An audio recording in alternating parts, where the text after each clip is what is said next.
বাংলাদেশে সকাল 10:38 অনুভূত হওয়া ভূমিকম্পটি দেশের বিভিন্ন অঞ্চলে স্পষ্টভাবে অনুভূত হওয়ার পাশাপাশি প্রভাব ছড়িয়েছে প্রতিবেশী দেশেও। রিক্টার স্কেলে 5.7 মাত্রার এই কম্পনের উৎপত্তিস্থল ছিল নরসিংদীর মাধবদী।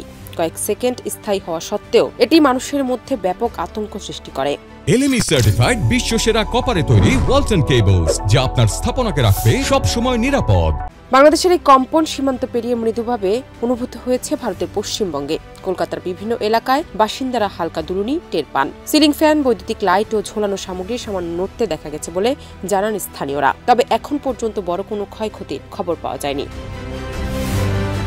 একই দিনে ভূকম্পন কাঁপিয়েছে পাকিস্তানকেও। আজ সকালেই সেখানে আরও একটি ভূমিকম্প আঘাত হানে, যার মাত্রা ছিল 5.2। ভূপৃষ্ঠের প্রায় 135 কিলোমিটার গভীরে কম্পনের কেন্দ্রস্থল হওয়ায় এটি তীব্র অনুভূত হলেও বড় ধরনের ক্ষতি হয়নি। পাকিস্তান কর্তৃপক্ষ এটিকে মাঝারি গভীরতার ভূমিকম্প হিসেবে উল্লেখ করেছে। জানাত নিপু, দেশ রূপান্তর।